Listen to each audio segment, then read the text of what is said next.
At dinner, my son said loudly, "You are a loser, but my mom's new husband is not." I didn't say a single word back to him. A week later, that new husband didn't have a car, didn't have any money, and didn't even have a roof over his head. And that same evening, my ex-wife called me in a total panic. My name is Frank Coleman. I'm 47 years old, and I live just outside Denver, Colorado. I own a small freight and logistics company that I built up from nothing over the last 18 years, but you would never know that just by looking at me. I still drive an old work truck, I still wear the same flannel shirts I've worn for years, and I never once talked about money in front of my son. My son Tyler is 13 years old, and he lives with his mother Diane ever since our divorce 3 years ago. Every single Sunday, no matter what, I show up and take him to dinner. It's the one thing I never miss. That Sunday started out like any other one, but by the end of it, everything between me and my ex-wife's new husband had changed for good. Diane and I were married for 11 years before things fell apart. It wasn't loud or dramatic, it was just a slow kind of drifting where two people stop wanting the same things. I was always the quiet type, the kind of guy who worked long hours at the company and came home tired, and Diane wanted someone who talked more, who showed off more, who made her feel like she was living some kind of exciting life. I never blamed her for wanting that, but I also never became someone I wasn't just to keep her happy. When we finally split, I made sure Tyler never felt caught in the middle. I paid child support on time every single month. I never said one bad word about Diane in front of him, and I showed up every Sunday like clockwork. Diane started dating Marcus about a year after the divorce was final. He was a car salesman over at one of the big dealerships off I-25, and from what Tyler told me, Marcus always had a new truck, new clothes, and a lot of stories about deals he was closing. Diane married him about 8 months later, and Tyler moved into a nicer rental house with them on the north side of town. I never said anything negative about Marcus to Tyler, not once, even when Tyler started coming home with stories about how much better things were at Mom's new place. I figured a kid comparing two households was normal, and I told myself it didn't matter what Tyler thought of me, as long as I kept showing up for him. Our custody schedule gave Diane the school weeks and gave me most weekends, plus that standing Sunday dinner that never once got skipped in 3 years, not for weather, not for work, not for anything. I never fought Diane on money or property during the divorce either, even though my lawyer told me I could have pushed harder on a few things. I just wanted it over quickly and quietly, so Tyler could settle into a normal routine as fast as possible. Looking back now, I think that quiet approach is exactly what let a man like Marcus walk in 2 years later and start rewriting the story of who the real man in Tyler's life was supposed to be. That Sunday, Diane texted me and asked if Marcus could join us for dinner since he wanted to get to know me better. I agreed because I never wanted Tyler to feel like there was tension between the adults in his life. We met at a steakhouse that Marcus picked out, one of those places with dim lighting and prices that didn't match the food. Marcus showed up in a leather jacket, shook my hand a little too hard, and spent the first 10 minutes talking about a new truck he had just leased. Tyler seemed excited the whole time, laughing at Marcus's jokes, nodding along like every word out of his mouth was gold. About halfway through dinner, the conversation turned to what everyone had been doing that week. I mentioned I'd been busy with a new shipping contract at work, nothing special, just normal talk. Marcus jumped in and started talking about a big deal he'd closed, how his manager called him the top guy at the dealership, how he was thinking about buying a boat for the summer. Tyler was hanging on every word. Then, out of nowhere, Tyler looked right at me and said it loud enough for the whole table, and probably the table next to us to hear. "You're a loser, you know that? Marcus actually does something with his life. He's not a loser like you." The table went quiet. Diane's face went pale. Marcus looked down at his plate like he suddenly found it very interesting. I just sat there for a second looking at my son, and I felt something shift inside me, but I didn't let it show on my face. A waiter walked by right at that moment and refilled our water glasses like nothing had happened, and for a second the clinking of the pitcher against the glass was the only sound at the table. Marcus finally looked up, gave a small, awkward smile like he wasn't sure if he should laugh or say something, and just went back to cutting his steak. Diane opened her mouth, closed it again, then reached for her wine glass instead of actually saying anything to her son. I noticed all of it, every small detail, and I filed it away without reacting to any of it out loud. I could have said a lot of things in that moment. I could have told Tyler exactly what I do for a living, how many people I employ, how much I'm actually worth compared to the guy sitting across from him bragging about a leased truck. I could have embarrassed Marcus right there at that table with facts he clearly didn't know I had. But I didn't say any of that. I just looked at Tyler and said, "Okay, buddy, let's finish eating," and I changed the subject to something about his school baseball team. Diane tried to jump in and tell Tyler that wasn't a nice thing to say, but it felt weak, like she didn't really mean it, like some part of her agreed with what he'd said. Marcus never said a word to correct Tyler either. He just sat there looking pleased with himself, like he'd won something. The rest of dinner went by quietly. I paid the bill like I always did, hugged Tyler goodbye, and told him I loved him and I'd see him next Sunday. I drove home in silence that night. No radio, nothing. Just my hands on the wheel and my son's voice playing over and over in my head. "You're a loser. Marcus actually does something with his life." I wasn't angry at Tyler. He's 13 and kids repeat what they hear at home, what they see, what gets praised around them.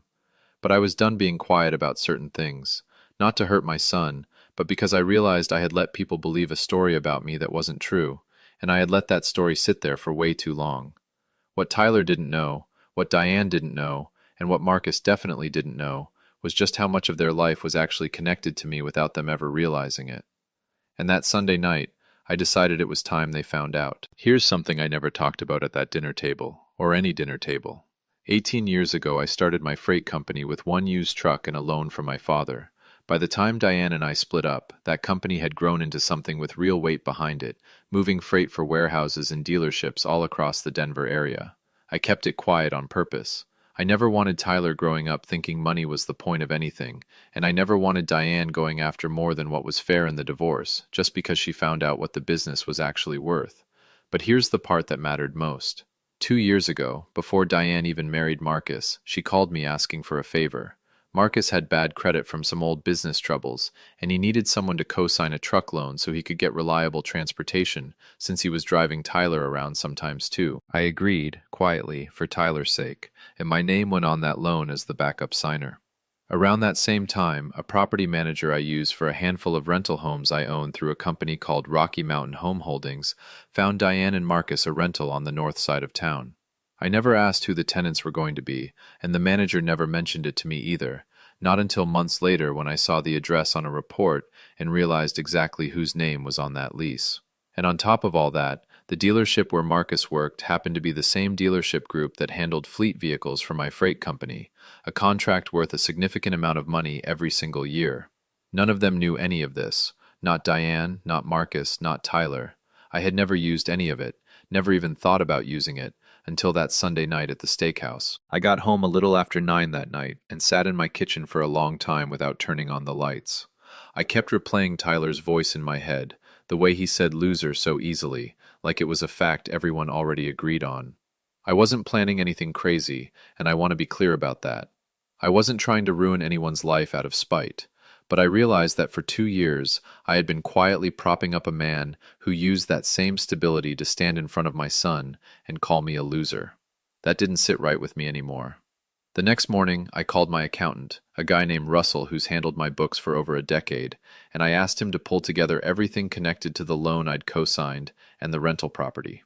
I also called Diane's property manager, a woman named Patricia, who runs Rocky Mountain Home Holdings' day-to-day operations for me, and asked her to send over the lease details for that specific house. I wasn't loud about any of it, and I didn't raise my voice on a single call that day.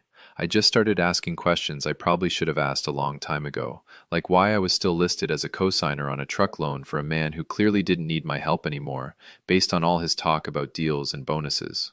By that afternoon, I had a clear picture of exactly what I was connected to, and exactly how each piece could be unwound if I chose to do it.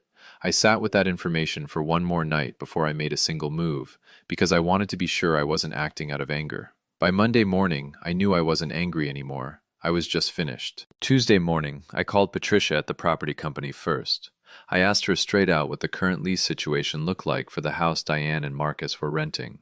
She told me the lease was actually up for renewal at the end of that same week, since it had been a 1-year term that was about to roll over. Normally, renewals happened automatically, unless the owner said otherwise. I told her not to renew it. I told her to send the standard non-renewal notice required by Colorado law, which gives tenants their required notice period. Nothing shady, nothing illegal, just a simple decision by the property owner not to continue the lease. Patricia didn't ask why. She just said she'd have the notice drafted and sent out that same day. I remember sitting at my desk after that call feeling something strange. Not satisfaction exactly, more like the feeling of finally closing a door left open too long. Diane had no idea the house was connected to me in any way. As far as she knew, they'd found that rental through a regular listing years ago, worked out a good deal, and settled in without ever meeting the actual owner, which is common with property companies that manage homes for owners who don't want their name attached publicly. That's exactly why I'd set it up that way, to keep business and personal life separate. I also asked Patricia to keep everything strictly by the book, exact notice period, exact wording required by state law, nothing rushed, and nothing that could ever come back on me as unfair or illegal. I wanted this handled clean, the same way I ran every part of my business, because I never wanted to give anyone a reason to say I'd done something wrong. Patricia confirmed everything was standard, said it happens all the time when owners simply decide not to renew, and that was that. It was just paperwork to her. To me, it was the first honest thing I'd done about that house in 2 years. Wednesday, I called Russell about the truck loan. He confirmed what I already suspected, that Marcus's credit had never actually recovered, the way people probably assumed from all his talk about deals and bonuses. My name being on that loan as a cosigner was the only reason the bank had approved it 2 years earlier at a decent rate. Russell explained that if I formally requested removal from a cosign loan, the lender is required to reevaluate the loan based on the primary borrower's credit alone, and if that borrower doesn't qualify without the cosigner, the bank can call the loan due or require immediate refinancing. I told Russell to submit the request that day. This wasn't some loophole or trick. It's a normal part of how cosign loans work, and any lender will tell you the same thing if you ask. By Thursday morning, the bank had already reached out to Marcus directly, informing him that his cosigner had been removed and that he needed to either pay off the remaining balance or refinance the loan on his own within a short window, based on the loan's original terms. I found out about this part later, but at the time, all I knew was that the wheels were turning. I sat in my office that Thursday afternoon and felt no urge to check on any of it. I wasn't watching from the sidelines waiting to see him panic. I was just going about my regular work, running my company, checking on shipments, same as any other week. The difference was that for the first time in 2 years, I wasn't quietly holding up someone else's life while getting nothing but disrespect in return, and that alone felt like enough. Russell asked me once, almost carefully, if I was sure about all this, since he'd known me long enough to know I wasn't usually the type to stir things up. I told him I wasn't stirring anything up. I was just stepping back from things that were never really mine to hold in the first place. He didn't push any further after that, just said he'd keep me updated as the paperwork moved along on his end. Thursday afternoon, I made one more call, this time to Gary Whitfield, the owner of the dealership group where Marcus worked. Gary and I had done business together for almost 10 years, ever since my company started needing new trucks for our growing fleet. Every year, my freight company placed a large fleet order through his dealership, trucks, vans, maintenance contracts, the kind of steady business that matters a lot to a dealership's yearly numbers. Gary always handled the deal personally because of how much it was worth to him. I called him just to check in, nothing dramatic, and during the conversation he happened to mention that Marcus had been struggling lately with his numbers, missing targets 2 months in a row, and that management was already having conversations about his performance. I didn't say a single word about co-signing loans or rental houses. I didn't need to. I simply mentioned, in a completely calm and normal tone, that with everything going on in my personal life lately, I was thinking about moving my fleet business to a different dealership group for the next renewal cycle, one that specialized more in commercial accounts. Gary asked if there was anything he could do to keep the account, and I told him honestly that it wasn't about him, it was just time for a change. That conversation alone put pressure back on Marcus from a direction he never saw coming, because dealership management pays close attention to which salesperson is connected to which accounts, and Marcus had been quietly riding on the reputation of being close to the Coleman account for the better part of a year, without either of us ever realizing the other side of that connection. Gary called me back about an hour later, said he'd talked to his sales manager, and mentioned, almost apologetically, that Marcus's numbers really hadn't been where they needed to be for a while now, account or no account. I told him I appreciated him being straight with me, and that whatever decision he made about staffing was entirely his own business, not mine. I hung up the phone and just sat there for a minute, realizing how much of Marcus's whole image had been quietly resting on things that were never actually his to begin with. By Friday, things started moving fast on Marcus's end, faster than I expected, honestly. Tyler called me Friday evening, sounding confused, saying Marcus had been on the phone all day looking stressed, and that his mom kept telling him everything was fine, even though she clearly seemed worried too. I kept my voice calm and normal with Tyler, told him grown-up stuff sometimes gets complicated, and asked him about his baseball practice instead. I wasn't going to put any of this on my son, no matter what happened next. That same night, Diane texted me asking if I'd heard anything about problems with their rental house, since she'd gotten a notice in the mail about the lease not renewing. I told her I hadn't heard anything, which was true in the sense that I hadn't heard about her receiving it, even though I already knew it was coming. She said something about how weird the timing was, getting hit with a lease non-renewal and some bank issue with Marcus's truck loan in the same week. I told her that sounded stressful and left it at that. I want to be honest here. Sitting on that information without saying anything felt strange, but I also remembered sitting at that dinner table a week earlier, listening to my own son call me a loser, while the two adults responsible for raising him said absolutely nothing to correct it. So I let the week play out exactly the way it was already moving, without pushing anything further, and without lifting a single finger to slow any of it down either. I hung up with Diane and sat in my living room for a long time that night, no TV on, just quiet. Part of me wanted to call her back and explain everything right then, but I decided against it. I figured the full picture would come out soon enough on its own, and I was right about that. I went to bed that night still not fully sure how the rest of the week would play out, but for the first time in a long while, I slept without replaying Tyler's words over and over in my head. Saturday morning, Tyler called me crying, which almost never happened. He said a tow truck had come to their house early that morning and taken Marcus's truck right off the driveway while the neighbors watched. Marcus had apparently missed the refinancing window the bank gave him, and once that window closed, the loan went into default and the lender exercised their right to repossess the vehicle, which is standard practice with auto loans across the country when payments or terms aren't met. Tyler said Marcus was yelling at people on the phone in the driveway, and his mom was crying in the kitchen, and he didn't understand what was happening. I told Tyler that sometimes when people spend money faster than they actually make it, things catch up all at once, and that it wasn't anything he needed to worry about. I asked if he was okay, and he said he was just scared because everyone at the house was acting so upset. I told him I loved him, and that whatever was going on with the adults in that house had nothing to do with him, and that I would always be there no matter what happened around him. After I hung up, I sat with my phone in my hand for a while, thinking about how just 1 week earlier, that same driveway probably had Marcus's shiny leased truck sitting there while he bragged about it at dinner.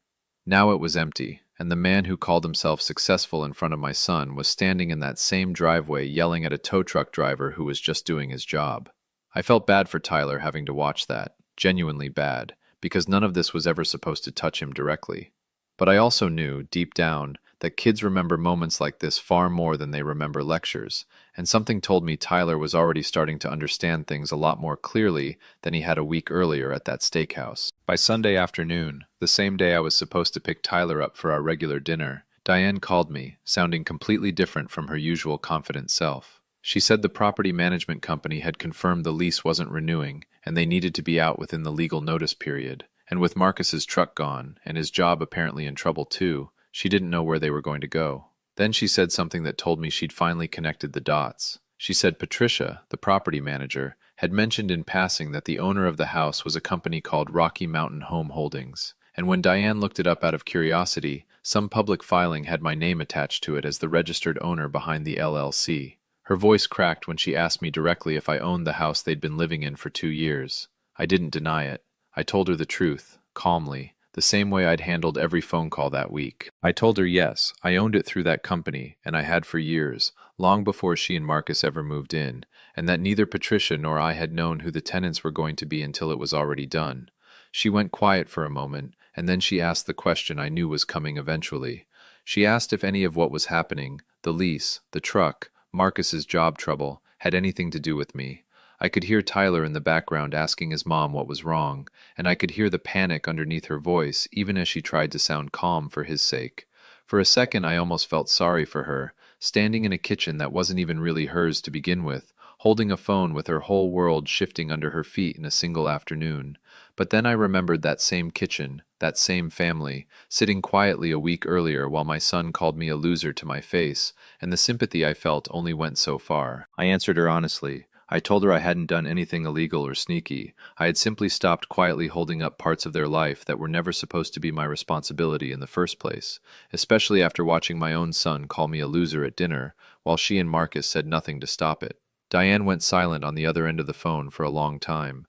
When she finally spoke again, her voice was shaking, and she said she didn't know Marcus's truck loan had my name on it, that he'd never told her the full story of how he got approved 2 years ago.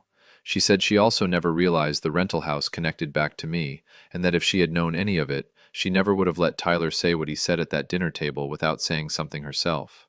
I told her I believed her, and I meant it, because Diane has never been a cruel person, just someone who sometimes doesn't look closely enough at the people she trusts. She asked me, almost begging, if there was anything I could do to help them, since they now had nowhere to live within a couple of weeks, and Marcus's job situation was falling apart at the same time. I told her honestly that the lease decision and the loan situation were already set in motion through normal legal and financial processes, and that I wasn't in a position to just reverse things I'd already put in the hands of my accountant and property manager. I told her I was sorry she was scared, but that this had never really been about her. She stayed quiet on the line for a long moment, and I could tell she was trying to figure out what to say next, maybe trying to find some argument that would change my mind. There wasn't one, and I think some part of her already knew that. Before we hung up, I told her the one thing I actually cared about saying out loud. I told her that whatever happened between her and Marcus from here on out, none of it was going to change a single thing about my Sunday dinners with Tyler, and that she didn't need to worry about that part at all. I still picked Tyler up that Sunday for our regular dinner,